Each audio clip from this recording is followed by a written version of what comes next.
The doctor celebrities call when they need a little work done or need repairs on other surgeons' mistakes. We meet Hollywood's Dr. Do-Over. And abs in a can. You don't have to work out like the situation to have a stomach like this. At least that's what Dancing with the Stars stud Tony Villani says. He takes a shortcut to the perfect six-pack. Tonight, spray-on abs are a sign of the times.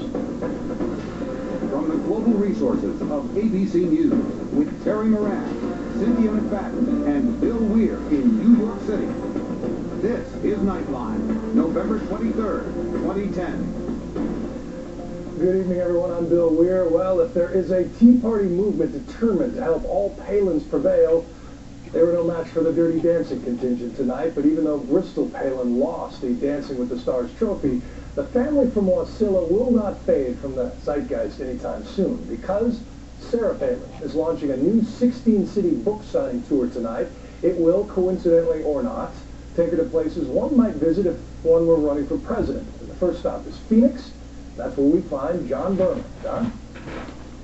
Good evening, Bill. Well, you're going to hear this a million times, but I'll say it anyway. No one puts baby in the corner, not even Bristol Palin. Yes, you know, it speaks volumes about our society right now that Bristol Palin was Dancing with the Stars over in Los Angeles, the tango and the cha-cha. Meanwhile, I'm here in Phoenix, where Sarah Palin was kicking off a book tour. Sarah Palin signing books here for several hours. Now, Bristol came in third behind Jennifer Grey from Dirty Dancing. And a short time ago, I had a chance to ask Sarah Palin if she was disappointed by the Dancing with the Stars results.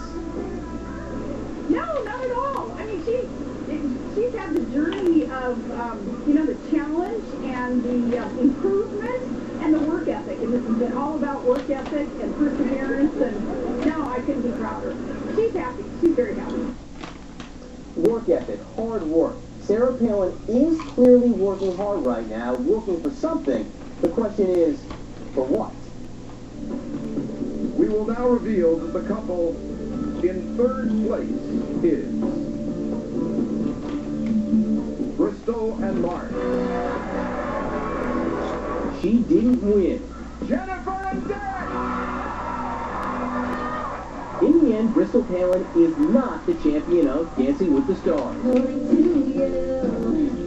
We didn't get to hear liberal rage that the Tea Party fix was in. We didn't get to see her hoist the Mirrorball trophy.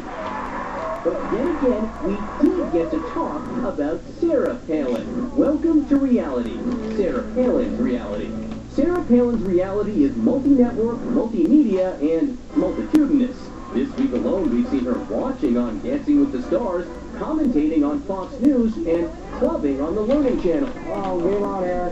Clubbing fish, that is. It's a dirty job, but somebody's got to do it.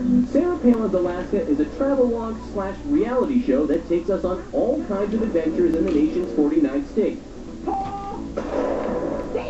But it is only one part of Sarah Palin's reality.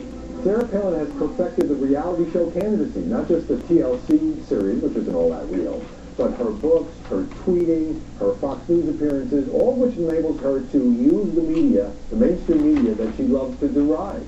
She is everywhere, including tonight in Phoenix, Arizona, signing copies of her new book, America by Heart, which among serious policy discussions and criticism of the president, actually includes a section that deals, literally, with reality TV. This time, American Idol. She calls the bad singers on that show victims of the cult of self-esteem.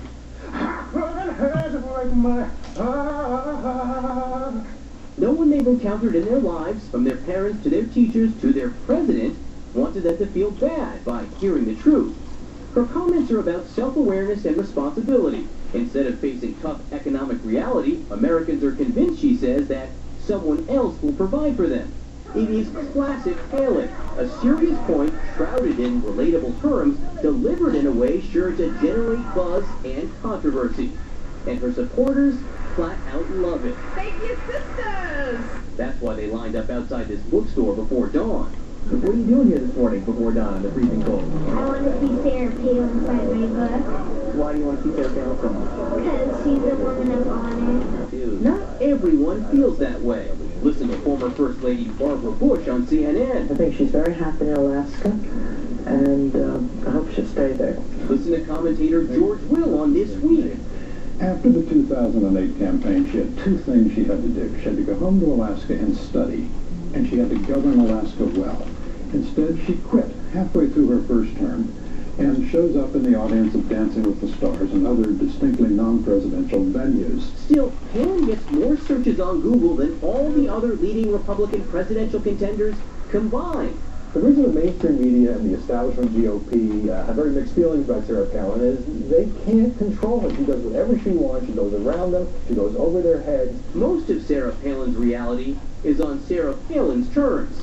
This book signing tonight is very tightly controlled. No bags, no books, no purses, no cameras, no cell phones. The big question with all of this, the book tour, the reality shows, is why? What does Sarah Palin want out of this? Is she running for president? After all, her book tour includes stops in the key states of Iowa, South Carolina, and Ohio. She told Barbara Walters, I'm looking at the lay of the land now and trying to figure that out, if it's a good thing for the country, for the discourse, for my family, if it's a good thing. If you ran for president, could you beat Barack Obama? I believe so. but could she? In the latest telling poll of primary voters, Palin is in the lead. But in a head-to-head matchup with President Obama, she fares the worst among the leading Republicans, trailing by 8%. Mitt Romney is actually polling ahead of the president right now. When it comes to independent voters, those people who decide elections, she's decidedly less popular. But what about all the Twitter followers, all the eyeballs on Dancing with the Stars? We know what she's doing right now is helping her get more media attention and is certainly raising her profile. But we don't know that that's necessarily a good thing. Her biggest obstacle right now? According to the latest ABC News poll, 67% say she is not qualified to be president. And this reality might not help. It should be noted that ratings for Sarah Palin's Alaska plunged after the first week.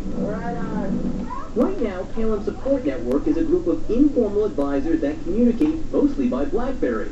It is not a typical campaign structure. It's pretty clear that what she's going to need to do is get some discipline and some structure into her team. But Sarah Palin is Sarah Palin. And when it comes to typical, she isn't. She almost revels in the fact that she's going to do things differently, that she's the kind of candidate who is not going to go down a conventional path. Right now, her path goes through the Learning Channel, a local bookstore, a dance floor, and a computer near you. Does it lead to Washington? Well, that's one reality show that hasn't been programmed yet. I'm John Berman for Nightline in Phoenix. And our thanks to John Berman for that report. When we come back, he is known as a breast man because of his special technique for creating natural-looking cleavage. We meet Hollywood's go-to plastic surgeon. ABC News Nightline, brought to you by Office Depot.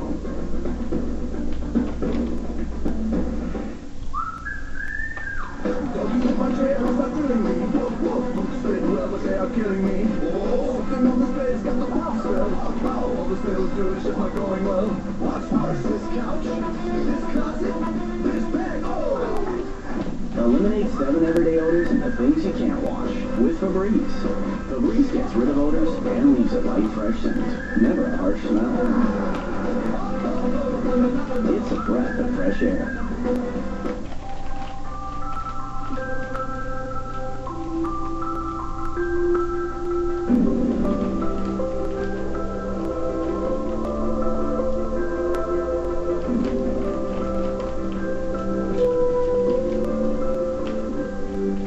Moment awaits at Kia Winterfest, where we're driving change and making everyone a winner. Win $500 to $10,000, plus get 0% financing for up to 84 months, and don't pay till spring.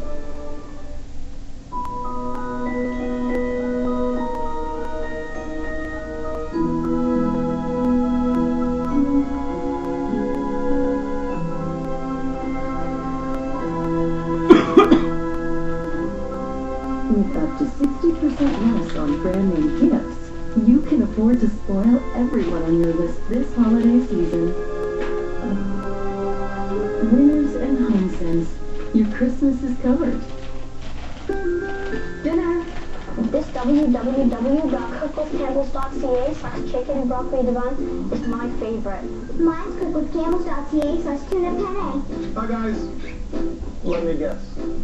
http://www.cookwithcampbells.ca/Tex-Mex chicken.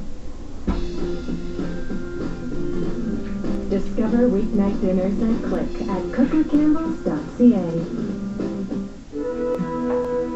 Every day, our reporters, our photographers find the stories that matter, and it's these images we gather from all over the island that tell our stories. Today is a great day for the province. Stories that engage us, that touch our hearts, that move us to take action. Stories that bring us together every day. CHEK News, your story. It's time to start getting into the Christmas spirit, and it all launches with the Island Farms Santa's Light Parade. Be part of the festivities right in your own living room. Join Stacey Ross and Gordy Tupper Saturday at 6 for live coverage. We'll have all the bright lights, holiday costumes, amazing floats, and of course, Santa himself is sure to make an appearance. It's all brought to you by Island Farms, Thrifty Foods, Coast Capital Savings, and End of the Roll. Join us Saturday, November 27th at 6 o'clock for the Island Farms Santa's Light Parade, a special live presentation on CHEK.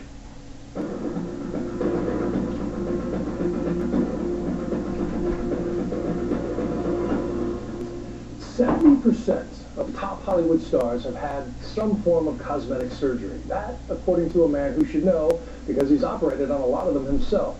Dr. Garth Fisher is famous for making celebrities look good and for fixing their faces when someone else botches the job. He's even been called on, in the case of Tyra Banks, to testify that, yes, those breasts are the work of a higher power than man.